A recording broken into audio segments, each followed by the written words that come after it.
Well, we are animals, Joe. And so, I mean, True. so much to share. So just briefly, yes, I mean, science has shown that kindness is actually contagious. So even if you witness an act of kindness, it gives you such a boost of well-being in your brain and body that you are then more likely to go and be kind. 95% of the composition of the universe is totally unknown to us. We don't even know where to begin to measure it. They call it dark matter and dark energy, which is a very simplified way of saying, oh, that scares us and we don't really want to talk about it.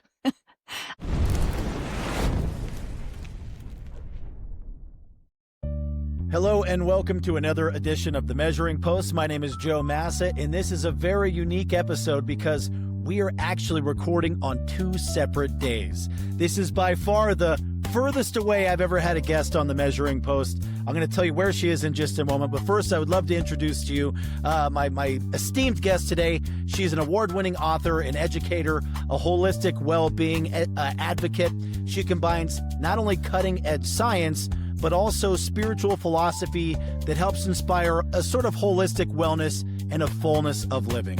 So with that in mind, please welcome all the way from New Zealand, my new Kiwi friend, Kim Forrester. How are you? And welcome to The Measuring Post. Joe, thank you so much. You do such good work and it's wonderful to be here. And, you know, anyone who's watching the video might have noticed that in the background there was a little clue, my cushions there that say New Zealand in the background. So, but you're not just tied down to New Zealand. You're international, global. You've been all over the place. So we'll get into that in a little bit. But you're actually a day ahead of me. So she assured me that tomorrow does actually happen. So we have someone on the inside that can warn us of the impending doom that's awaiting us. I assure you it's fabulous. Lovely, lovely. Well, it's very nice to get you on the show. I know we've already had a pre-interview and got to meet, and I really love everything that you're all about, not only with your work and as an author, but just your whole outlook on life. And I really want to dive deep into this, but I want to forewarn everybody. I'm going to probably butcher some words on this episode, and it's because they are very Aborigine and very local to that community down in New Zealand and other places that you've been, also in Asia and Europe. And of course, I apologize in advance for sounding like a typical American that doesn't know, because I've never been there. No, I totally appreciate that. And we just appreciate you paying attention and being interested. Thank you. Yeah, it was nice when you reached out. I definitely feel like there's a lot we could learn from you. And let's just start with the basics. You're not only a great author, an educator, and holistic person that's trying to help people live, but you're a mother, you're a nature lover, you're a global traveler, you're a kindness enthusiast, things that get often overlooked but are really so important. And of course, are you still living down in Hamilton? Is that the city you're in? No, I left Hamilton many, many years ago, spent more than 20 years outside of New Zealand and recently returned. So I'm now living in the deep south, which for us means it's the cold part of New Zealand. But if anyone has seen Lord of the Rings, I am in that part of the country with the spectacular scenery in the mountains. So my backyard's not bad. And you actually educated me a little bit. I was under the impression that New Zealand and Australia were like very similar, but based on our conversation, that's not the case. No, that's correct. So Australia as a continent has been around for millions of years. New Zealand rose recently out of the sea. And I say recently, but, you know, a million years or so. We are actually more like Hawaii. So if you want to, you know, consider New Zealand's geography and geology, it is actually more like a cold version of Hawaii than it is Australia. I've been to Hawaii. I do know that, and I love it out there. And that's what a lot of the words that I'm about to butcher actually come from, right? That sort of dialect. Do you actually use the Hawaiian alphabet? Because I know they have quite a few less letters. So when the English colonizers came to Aotearoa, it was called then, and met the Maori people, they kindly gave them a set of letters, but they didn't give them the full alphabet. So so the Maori language, so it's Maori is how it's pronounced. And so the R is like a D sound. They are our indigenous people. They have been here for between 1200 to 800 years, but they did come from a magical, mystical land called Hawaii. So see if you can work that one out. They came in their canoe. And so, Hawaii. like I say, it is very similar to Hawaii because we have that beautiful Polynesian flavor, and the geology and geography is very much the same. So one of the words I actually did a listen to before to try to get it is parangia. Parangia. Tell me about Mm, parangia. Am I saying that one right? absolutely. So, like many Indigenous people, the Māori people of New Zealand are deeply, deeply connected with their land, with the land. They understand that we are actually formed of the land, right? When we're growing in our mother's womb, it's actually the nutrients from the land and the soil that goes through the food and creates our bodies. So when you introduce yourself, traditionally here in New Zealand, you introduce yourself according to your water. So that'll be your river or your ocean and your mountain. So Pirongia is my mountain, as is Mangotautere. So Hamilton City has got two beautiful, it's a alluvial plain, so it's quite flat, but there are two beautiful mountains that stand there, Mangotautere and Pirongia. So Pirongia is my mountain and Waikato is my awa, is my river. So the Waikato River flows through. And that's a way of explaining not just who I am, but where I belong, where I come from. I love that. So really being in touch with your environment and the earth and Mm. just nature as a whole. And you talk about not just nourishing the body and brain, but also like just the human essence in general and the subtle unseen forces that shape us. And obviously the word is unseen. So how do you get in touch with this sort of realm or essence that you talk about?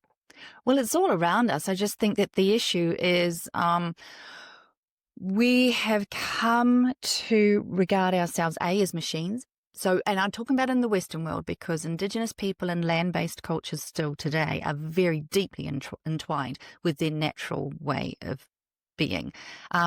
So I just want to start this whole conversation by saying we are nature, Joe. We forget that.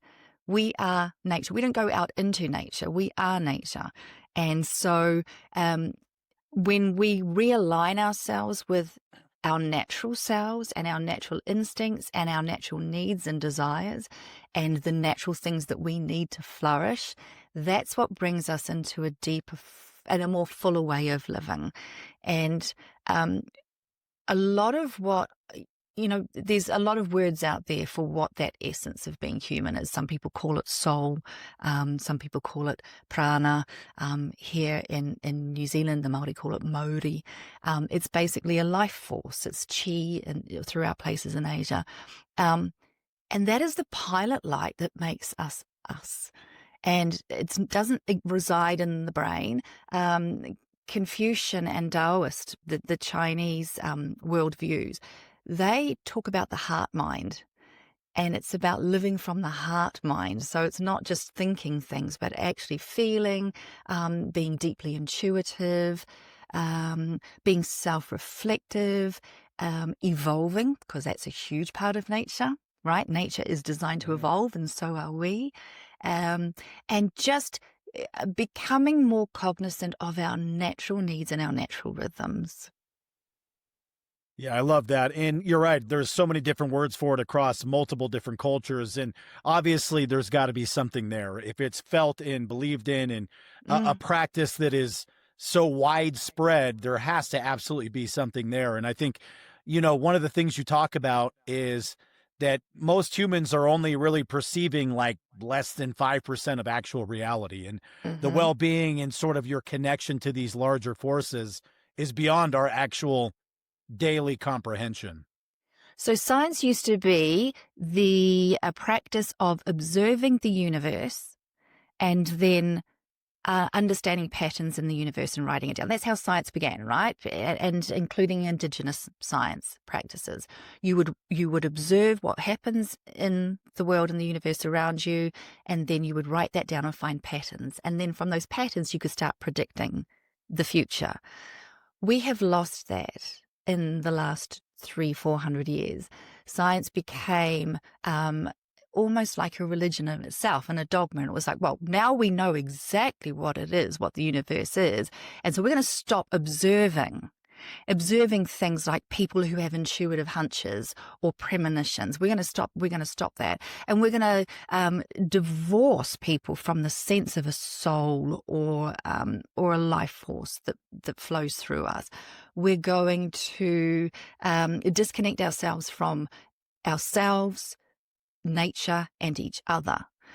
What we need to understand is that our science currently understands how ignorant we are. So we've finally got to a point where cosmologists have weighed the universe and they've gone, oh, do you know what? There's actually a lot of stuff out there. In fact, 95% of the universe, not the size of the universe, the composition of the universe, 95% of the composition of the universe is totally unknown to us. We don't even know where to begin to measure it. They call it dark matter and dark energy, which is a very simplified way of saying, oh, that scares us and we don't really want to talk about it. But Joe, that 95% is impacting us. It is in us, of us, from us, to us, around us. It is interacting with us. It is forming us. We are being formed through it. So we can't ignore that it is there anymore. And the fact is, if we come back to the true premise of science, which is, well, let's observe. Let's observe our life. Let's observe that sense of intuition, or that sense of connectedness, or a sense of wonder and awe that we get in some places and not other places. That there has been continued to be described to us in spiritual ways. But a lot of people forget about it because it doesn't yet fit into that little 5% of what science actually can understand. Yeah, I think you nailed it on the head there. And it's true. We do know enough now to know that we don't know much at all. And, Correct. even like the human brain, we understand that there's only a small portion of our brain that we actually access on a regular basis. So clearly there's a big chunk of what's going on up here alone that we have no idea and don't understand what it's doing. And I think that's something to take into consideration when you're picturing the vastness of the universe and the galaxies and even the planet, the vastness of our Earth. There is so much that is undiscovered and unknown that doesn't make sense to our traditional way of thinking, that we have to consider that there's something bigger than what we are. So that kind of leads me to a question about this sort of spirituality that you follow and that you're talking about. How does that differ from like a traditional religion like Christianity or Buddhism? Is there interconnectivity? Is there crossover? Or is it sort of a separate branch of spirituality? Well, because I've had the great blessing of being able to live all over the world. I lived in Europe, obviously grew up here in Aotearoa, New Zealand, lived through Asia.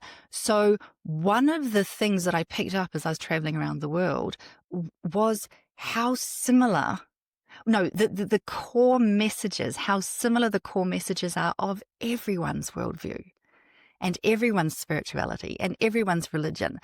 They all seem to be pointing to the same destination. They might start in different places or have different stories around that, but they all seem to point to some very fundamental spiritual concepts.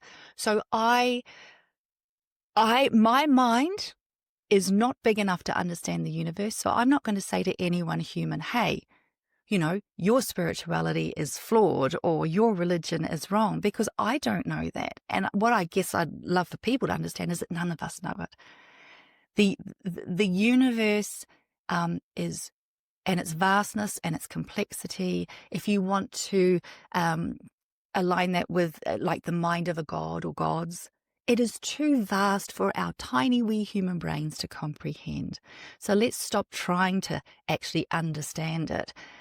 Appreciate that there are stories, and they are various stories all around the world, but let's get under the rhetoric and the words, and let's get to the core message. And it's all the same. And that message is, we are of the universe, right? So we arise from the universe. We are not separate from it. We are not separate from one another. We're deeply connected to one another. And what we do to others, we do to ourselves. Now, that's actually a quantum theory. It's called entanglement. And so what we do to others, we literally do to ourselves, because we mess with the quantum field. kindness and goodness is key to well-being, is key to a good life. And there is a way to create a utopia for yourself. Now, some faiths sort of believe that that comes at the end of life. Others say, no, you actually create it through your life. And there's a fundamental principle that we are heading towards an understanding of how to create a heaven or a utopia on earth. And what I see that as, when you go through all of the different worldviews and faiths, is actually about living your life in such a way that there is goodness in your life in this moment, and no matter what is going on around you, you are resonating with a sense of peace and well-being and goodwill. I kind of attribute that to like the ripple effect too. You talk about how kindness is so great, and really when you're living in that world of kindness and goodness and whole, being one with everything around you, the entanglement, there is a ripple effect. You're spreading that frequency out into your world. And I think that's something that always really intrigued me. Now, I grew up in a Catholic house, so it was very Christian based, but I always was intrigued by this notion of energy and frequencies, and you can pick up on people's vibes. And that's why, you get that gut feeling sometimes, intuition, like that's not a person I want to be around, or you gravitate towards somebody because they're putting out this energy and frequency that can be felt, can't be seen, can't be heard, but you just know. And what's really interesting, you'll see animals pick up on this a lot. Like Absolutely. There's certain people that animals just flock to because they're like, this is a good person, so I need to be in that little sphere or ecosystem around them. So I think that's really interesting that people and animals, different things, creatures can pick up on these vibes. Absolutely. So there's obviously something there. Well, we are animals, Joe. And so, True. so much to share this. So just briefly, yes, science has shown that kindness is actually contagious. So even if you witness an act of kindness, it gives you such a boost of well-being in your brain and body that you are then more likely to go and be kind. Hope is contagious. Happiness is contagious. If you focus on being happy in your life, not in a selfish way, but just being full of joy and goodwill, then your friends are 9% happier, and your friends' friends and your friends' friends' friends. So happiness flows through our social circles as well. So yes, all of these really, we are social creatures and we're deeply interconnected. And so when we make a change, a really positive change, it has an impact on the people around us. But you're talking about the energy as well. You're right. A lot of that can be explained, kindness and optimism when you're in someone's vicinity can be explained as, just a psychological and physiological experience. But studies have also shown that inspiration is contagious. So if you are someone creating something and you are inspired when you create that might be a work of art or a piece of music or, a piece of text, a prose. If you are inspired when you create it, someone who then consumes that work of art later is more likely to feel inspired. So it's got nothing to do with the human-to-human contact. That inspiration, the energy of that inspiration is literally imbued into the work of art, and people pick it up. Isn't that incredible? I absolutely believe that, though. When you do see something that's very beautiful, like a piece of art, or hear a piece of music that catches your ear, and I'm certainly no musician, but it's really interesting how quickly I get into a musical vibe, and I just want to be a part of that moment, even though clearly the person that created it could be hundreds of miles, thousands of miles away from me. So yeah, that is interesting that you have that energy sort of connected to that piece of work as well, because that's something that I never really considered. And that kind of leads me to another creative piece of work. You yourself are a creative person. You've written 2 books yourself. You've actually written one called The Infinite Mind, which was awarded, by the way, a silver medal at the 2016 Living Now Book Awards. And your second book, Thrive, which is 52 traits and behaviors that help people flourish in modern life. So tell us a little bit about where your inspiration came from and just a brief overview of those 2 books. So I have learned to live deeply intuitively, Joe. I have a resonance in my life. I guess that Modi, that life force, I know what that feels like when I'm really attuned to it. And so I seek that out in my life. I am curious about the opportunities and the thoughts that pop up in my world, and I follow the ones that are most resonant. So, and I guess I am inspired, right? So what inspires me? My own sense of resonance is what guides me. And so infinite mind, I have I live a wonderful life. I am so incredibly blessed. I feel really empowered.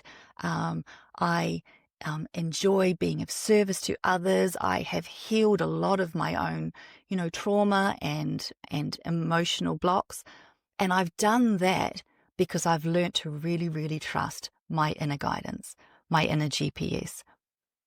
And one of my most meaningful campaigns, if you will, is to get people to understand that we are animals and we have an animal instinct, that we are deeply entwined with the universe, including the quantum universe, which transcends time and space. So therefore, we have a mind, we have a body that can actually absorb information from beyond time space. And throughout history and in laboratories, so in experiments, it is shown that this incredible instinct that we have is inevitably something that helps us. So Socrates, back in his day, he was a bit of a madman, right, in ancient Greece, and he would go out here and he didn't suffer fools lightly, and he was saying some things that were pretty radical for the time, and he ended up being put on trial for it, and eventually he was I'm not going to say assassinated, he was put to death. But he always said that his wisdom came from his inner voice. He called it his demon, and he literally had voices in his head. Now, not in terms of his psychological, disorder. He had a wise guru that spoke to him, and he actually talked about it in his trial, and he said, hey, all the good stuff I've been sharing wasn't from me, it was from this incredible voice that I get in my head. And he said, it always compels me to do what is right, and it stops me from doing things that are harmful to myself or others. So that's just one example of how this beautiful intuitive force that we have, if we can step out of that 5% of the scientific paradigm, although science now has already shown in the laboratories that this exists. We live good lives, Joe. We live good lives. And it doesn't matter what your spirituality or your faith or your worldview is. It transcends that, and however you interpret that in your life or translate that, whether it's the voice of God that comes through to you through prayer, or whether it's an animal totem that appears to you, or whether it's your ancestors speaking to you, which tends to be here through Polynesia, that it's the ancestors. It doesn't matter how you bring that into your life. I just really want people to understand and use it. Anyway, long way of saying that's what Infinite Mind is about. True stories of people who have followed this instinct in incredible ways, and then a little taste of the science so that people can go, oh, it fits into the 21st century understanding of the universe. I love that you're mentioning Socrates and that analogy of him hearing the voices, which obviously he declared at his trial, and he lived that way. There's a couple other people in history that were great, brilliant minds that have also mentioned this. One was Werner von Braun, who was the father of rocketry, the German scientist that essentially we brought here to the United States to take over the NASA, lead so we could get to space first. And he always swore that there was these things in his head that he would hear that gave him this wisdom and information that clearly he would not have known from his traditional schooling or his environment or his parents. And of course, you get the ancient aliens conspiracy theorists who say that's what it is. Then it's the voice of God. Maybe it's the universe just giving information to somebody. Maybe the information's there, but he was receptive to it. And he had the ability to decipher what was being put out there in the universe. But again, he was one of these brilliant minds that did so much in such a short human life. And he lived a long life, but life in general is so short in the big picture. how would he have gained that much knowledge if there wasn't something that he was tapping into that was much bigger than us? So I like that you had that analogy. I literally watched that not too long ago on an Ancient Aliens episode. It was late night That's TV, great. just scrolling. But it was interesting to see, them talk about how he would make these statements that this isn't from my mind. I'm just the vessel that's putting it out there, and this is coming in from somewhere. So there's What something about to that. the amount of physicists and theoretical physicists and brilliant minds, genius minds, that also truly believe that we have not, well, they understand. It's not that they believe. They know the limitations of our knowledge because they are, they're light years ahead of us in terms of understanding. And so many physicists and theoretical physicists are going, hey, it's actually real. I mean, the US government has been actually using this, using intuition in the sixth sense, formally in military sense, since the 1960s and 70s. And you can go and you can find the files on that. So, but there's a story about that in my book as well. Yes, it's all out there, and the people who know, like the people who really know about the universe, they're going, yeah, no, that's real. Yeah, and it doesn't surprise me that a military or government would be using this to their benefit on any level. Right. Certainly, that's sort of the name of the game. The people at the top like to pull the strings, but or gatekeep this vast information that we know. But I have a question. Did a lot of this start in your younger years? I know in your university you got a diploma of positive psychology and well-being. So that's a degree I've never really heard of. So obviously this way of life started very young. It was instilled to you, but as you got to the college age level, what pushed you to get a degree in positive psychology? Well, what's interesting is though I actually wasn't into sort of this stuff as a child, and I really want people to understand that, because I think that there's a story that gets told out there, because I think it's the story that's expected, that if you are a highly intuitive person or a deeply spiritual person, it's something that you've had since childhood. No, I was 26 when I went along to my first spiritual development circle, and the messages that I got were just ridiculously bad, and I wasn't necessarily interested in the blending of science and spirituality at all until my 30s. But once again, but I just followed that. It wasn't time, and when it was time, I felt the resonance and I followed it. And I never went to college or university after high school. I went traveling and learnt languages instead. So when my son started university, I went and got a couple of diplomas. So the first one was in philosophy, because I wanted to understand the way that people see the world in various locations and cultures. And then the second diploma I got was positive psychology and well-being. Positive psychology is a beautiful and very recent addition to clinical psychology, to standard psychology. Psychology itself, since World War II, and you had all these soldiers coming back with deep trauma, psychology became about getting you from -10 to 0. Right. So I'm going to take someone who is lacking in psychological stability, and I'll get them to a point where they're okay.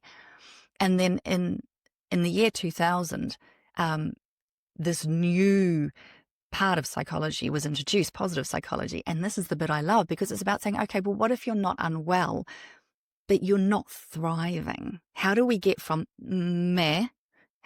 languishing to life's freaking awesome and I am driven and I'm feeling great? That energy that you sort of exude, Joe, right? That's positive psychology. And this is incredible because it ties in so much with the spiritual philosophies that people have been taught through the years and around the world. Kindness. Positive psychology has researched the importance of kindness. It has researched the importance of forgiveness and what it does for us and our well-being. The importance of acceptance, right, and surrender. That's a very Buddhist concept, is to actually rise above. Actually, Jesus said to it too, turn the other cheek. So if rise above drama, rise above conflict. So now there's a growing interest in this field, positive psychology, and there are a growing number of people who are saying, hey, let's look at the traits that help us thrive. That was my second book. So it's about the daily practices that we can engage in that not only have a really positive effect on our environment, our society, but our well-being as well. So that's a perfect segue, because that was literally one of my next questions. I'll put one thing in front of it, and then I'd like you to share some simple but powerful practices that people can do in their everyday lives to sort of get on this journey. But also, you talk about the fullness of living, and what exactly does that mean to you? So the fullness of living is literally about getting outside of that box, that 5% box. And I think that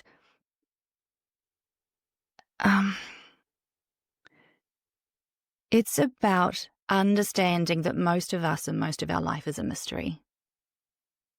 And being okay and being curious, being okay with and being curious about that mystery.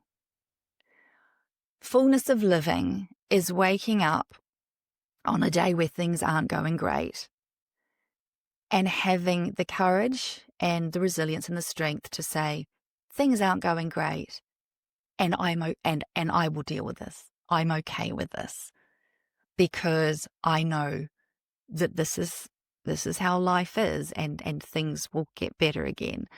Fullness of living is about understanding the power of being of service to others and understanding how much we thrive individually when we actually make our life about giving to others. Fullness of living is about being your natural self and understanding that you have natural needs, just like every domestic animal out there or farmed animal, and we understand that they have needs to thrive as an animal. We have needs to thrive as an animal as well. The reason that I term it fullness of living is because I observe that most people regard wellness in a really superficial way. And let me give you an example. I was an expatriate, like an immigrant around Southeast Asia for 20 years, and I would move to a new city in a new country, and I would go along, and inevitably there would be a support network for Australians and New Zealanders. We tend to gather together, right? And you get this checklist, or they'd have wonderful workshops where you'd go along and they would say, okay, we're going to help you settle into Singapore, for instance. And they would say, right, here's the schools that you can send your kids to, and here's how to get a bank account, and here's how to find a house in a great location that you'll enjoy, and here's a coffee morning so that you can meet people.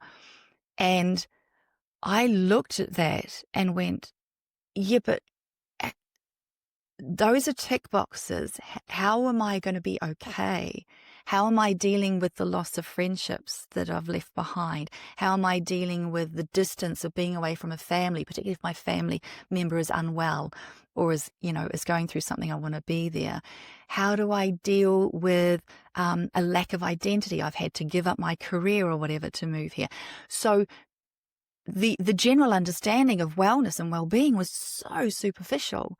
If we want to live a full life, we have to also go deeper and say, now what fills me up? What's the emotional, the spiritual, the meaningful, the deeper essence of thriving that I also need to look at? That's a very thorough answer, and I think it's Sorry. very accurate. No. I didn't mean that in a way that it was long-winded or unappreciated. It was great. But I think that's a great worldview and just internal reflection view of not just going surface level and saying, well, I'm okay now because I got my morning coffee. I have somebody I can talk to. I'm safe. Okay. I do yoga 3 times a week or whatever. Yeah, exactly. And those are great things. You want those things. But yeah. to truly live life and to truly experience a moment, you do have to take the good with the bad, the front with the back, the left with the right, the full encompassing version of what's going on around you. So I like that. I think it's a really unique way to, perceive things. So that takes me back to the previous question.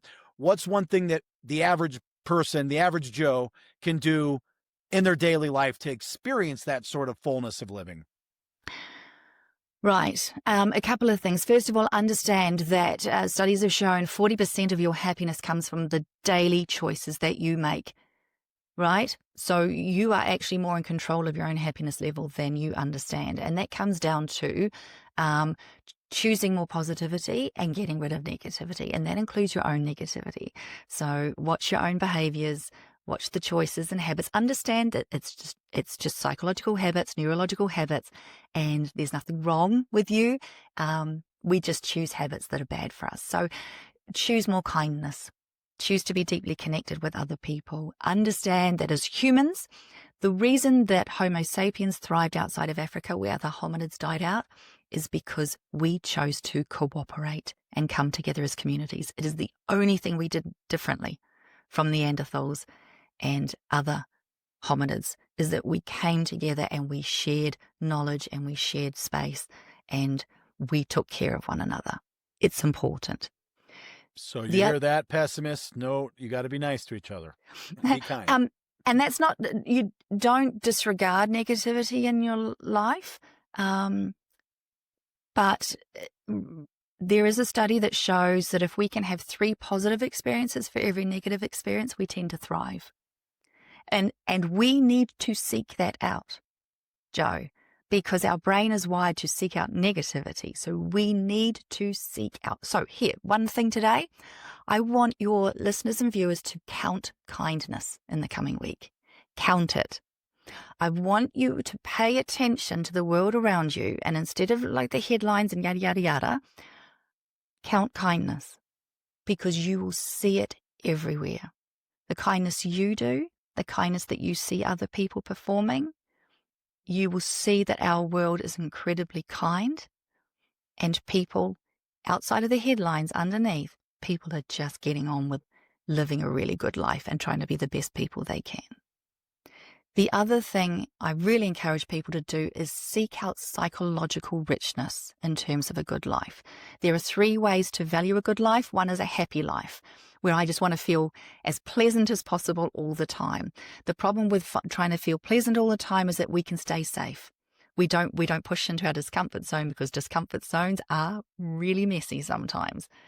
So being happy is great, but being psychologically rich is actually a far more wondrous way to live life. And that means, you know what, I'm going to get curious. I'm going to get curious about the world. I'm going to get curious about what I don't yet know, the mysteries of myself and the universe. I'm going to get curious about what my capabilities are. So that would be the other thing. So first of all, understand cooperation, kindness, and connection are the fundamental things that make us human. And secondly, a good life, a thriving life, is actually one where you are pushing your own boundaries in a really curious and self-compassionate way. I love that. And you said something that was unique and stuck out to me because humans are by nature drawn to the negative. And we do look at that. But I like when you said count the kindnesses, because by putting it that way, you're forcing yourself to pay attention to kindness, and you're sort of changing the filter on your view. Instead of going, life is bad, this is tough, work sucks, I'm not happy, I don't feel good. Instead of always having that negative cloud over you, sort of the woe is me, Chicken Little, sky's always falling down mentality, you're saying, man, look what that person just did for that other person. That was really kind. Look what that little kid picked, that, gave that dog a piece of his food. That was really kind. You did something kind. But by noticing those things, you're creating a habit within yourself to look for those pieces of goodness in the world. And I think that internally can lift a lot of people out of darkness. It's really easy to get sucked into a negative mindset, and it's really hard to get out of it, but maybe just observing goodness is enough to really sort of snowball that into a bigger effect in your life. I want people to understand that don't beat yourself up if you're feeling bad about the world or whatever. Our society is currently set up to bombard us with negative information, and our brains are literally wired to seek it out. So it's not your fault if you're feeling like everything's just a bit yucky at the moment, right? It's literally society feeding this part of you that wants to be fed. It's just about gently understanding that and going, oh, so my brain is only noticing the negative because that's what that's what it needs to do for my survival, basically, out on the plains when there's a tiger chasing you. But you can gently choose a different way, and it starts with those daily practices. And there's another great sort of story or tale that comes from the Native American community in North America. And it's very similar to that. And the reason I bring this up, and I don't know exactly who said it, so I apologize in advance, but this came to me when you were saying that. And we're talking about how this world is sort of interconnected and there's this intangible connection between communities and countries and people, and we're all really on this same level. But there's this story that was passed down through the Native American communities where there's two wolves inside of you, and one is good and positive and productive, and the other is negative and malicious and evil. And this grandfather is telling his grandson the story, and the grandson says, well, if there's a war going on, which one of the two wolves wins? And the simple answer is whichever one you feed.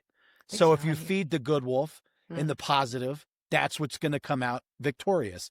And alternatively, if you live in a negative mindset and you thrive in that environment, that's where you're going to end up staying.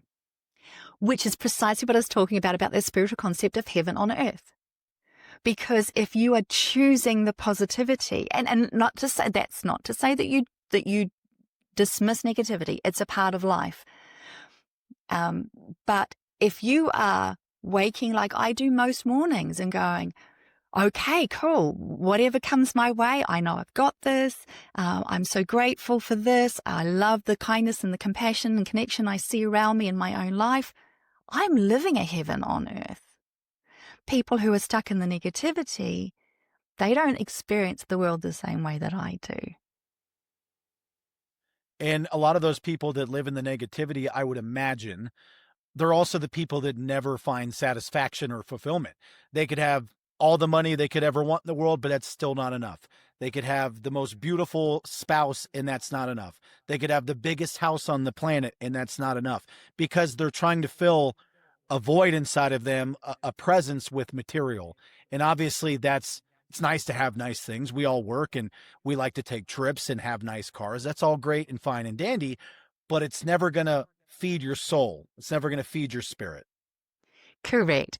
You're not living in a full way, and that's precisely right. It's about, research has shown that once you're at a level where you can sort of have a home and your health, I think it's about 70,000 US dollars, you don't actually get much happier after that, right? So once you are comfortable in life, money does not bring you any happiness. In fact, 20% of the ultra rich are miserable.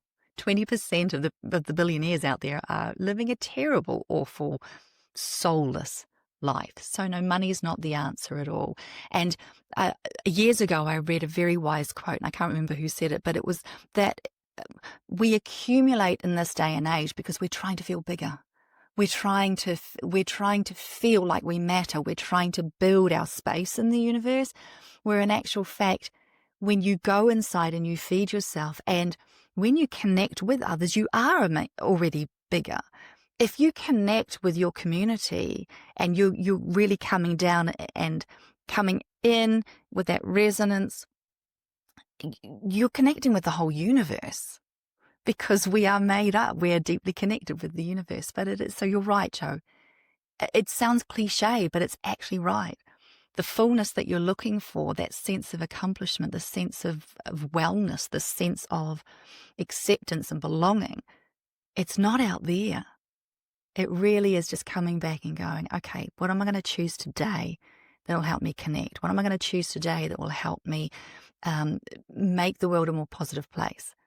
What am I going to choose today to help me see the goodness in life? And start there.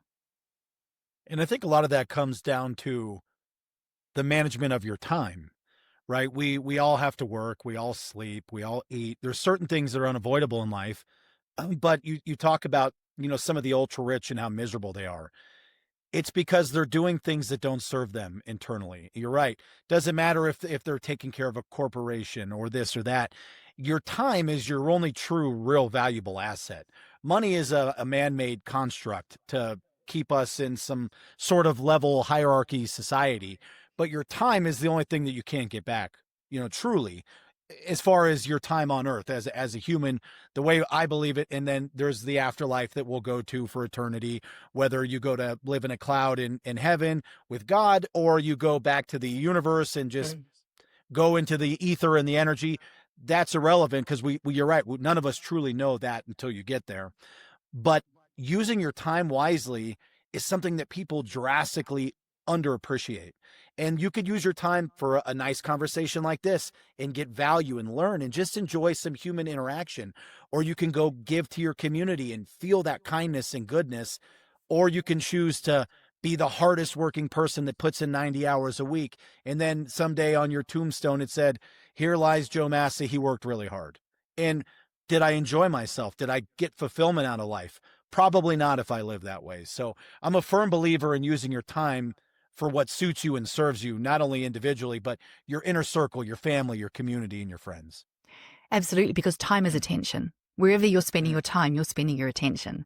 And meaning and purpose, like living with a sense of purpose and meaning, and it doesn't have to be a grand sense of purpose. Your purpose might be just to spread a smile throughout your community every day, right? But if that is feeling meaningful to you, it not only enhances your sense of well-being and happiness, it helps you live longer. So soon after, in early January 2000, there was this huge spike in deaths amongst the elderly all around the world. And researchers were trying to figure out what was going on. Why was there this huge spike in deaths soon after we clocked into the new millennium? And they realized that what had happened is that there had been fewer deaths in the months leading up to it. So a lot of these elderly folk had wanted to stick around to see the new millennium. They wanted to live in the year 2000.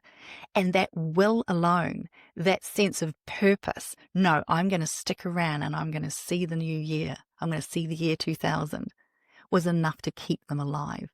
And that's just there are actually so many studies now that show that having a sense of purpose in your day, it almost feeds that soul. It feeds that pilot light of essence, that human essence that we are. Yeah, and I have one point to make to that, but what was really cool? You hear about the stories of the people that were born in like 1899, 1898, and they lived to 2000. They got to live in 3 centuries. That would be pretty cool. Bonkers. So, but there's a truth to that, because you also hear about these stories when somebody's lying on their deathbed, even maybe comatose, and you have the son or the daughter that comes in and goes, "Mom, Dad, it's okay. You can let go now." And then they do, but it's that sense of like, even now here on my deathbed in a coma, I know deep down in my subconscious somewhere, my son and my daughter, they're going to need me, that I can't go yet. It's not my time. But once you get that confirmation that your purpose, for lack of a better term, has been fulfilled. You've raised 2 beautiful children. It's okay to go. They're acknowledging, they're sad, but they're saying, "It's okay, Dad, you can leave now." And then you hear about those stories all the time. And clearly I think that there is a lot of truth to that, because you have to have something to drive you every day. And hopefully it's something good. Well, it needs to be something good if you truly want it to feed you. Like if you want to be driven by something that's actually going to fill you up, it will inevitably be something to do with creativity, connection, compassion. I love it. So on the hot seat real quick, let's get a little personal. One question for you. When you're not inspiring others on podcasts, doing global international talks, writing books, what feeds your soul, Kim? What enjoyment and fulfillment do you get from life? I am deeply inspired by the billions of people every day who are giving in small ways that we will never know about. What I love, one of the many things that I love about my homeland, about New Zealand, is that there is a lot of positivity on the media. So every night on the nightly news, and soon afterwards, everyday New Zealanders are celebrated in small ways, and they will visit the lady who has been running a community centre in a small town of New Zealand and has not had a holiday for 30 years because she gives all of her holiday time to volunteer for, the underprivileged children in the area. And I am humbled by the people who get up and go to the elderly care homes and take care of other people's grandparents and great-grandparents. I am humbled by the incredible people that set up bedding banks for the underprivileged or the homeless. And I am humbled by the people who go around, and there's a wonderful organization here where groups of women get together and they cook dinners for new mums.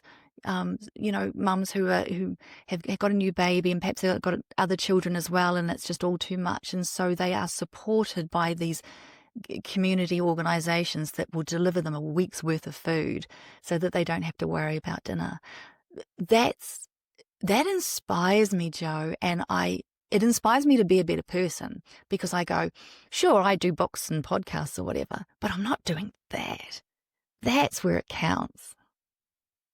Making actual differences in the lives of the people around you. So I think that's what I picked up from that. And I think that there's so much there. And honestly, that's really why I wanted to start this podcast. It was, the tag under it's a place to learn and grow together. But really, the only way we do that is from talking to people that are out there actually doing and growing in the world. And whether that's in New Zealand or here in Denver, where I live, there's communities all over the place that need people. They need positivity. They need the doers, the thinkers, the innovators. And you can be one of those people by simply tapping into it and acknowledging it and tuning into the environment around you. And I think that this is very eye-opening to me, because I love to learn from other cultures as well. And, New Zealand, and talking to you, it doesn't seem like we're on the other side of the planet. You're in the future. You're in a whole day ahead of me. And it's just, I think it's really eye-opening that you talk about how similar all these cultures across the planet are. And it really shows in conversations like this. So Yeah. I love getting to talk to people like you and learn from your experiences, because I probably will never go spend 20 years living in Asia.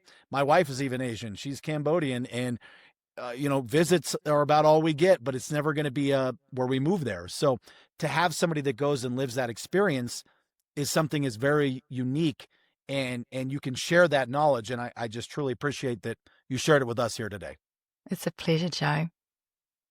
So, Kim, where can we find you online? Now, I personally know, but I'm letting you plug here. Where can we find your book, Infinite Mind and Thrive? And what's a great way for people to reach out to you and connect and find just more about what you do?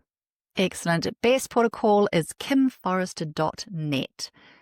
So kimforrester.net, and there are links there to my socials. Come along. I just 3 times a week, 4 times a week, I just put up posts that are generally there to help remind you about goodness in life and how to thrive. And you can find Infinite Mind and my book Thrive via my website as well. Come say hi. Absolutely. And I'll make sure to put those links in and around this video when we publish it. And again, Kim, it's been fantastic talking with you. Is there any final words of wisdom you'd like to share before we part ways today? Just a reminder that the only reason that humans survived outside of Africa is because we learned to cooperate and share and take care of each other. It is our evolutionary calling to do so. You heard it here. Take care of those around you, and obviously take care of yourself. Well, once again, Kim Forrester, thank you for your time. I appreciate you coming on to the Measuring Post. It's a pleasure, Joe. Thank you.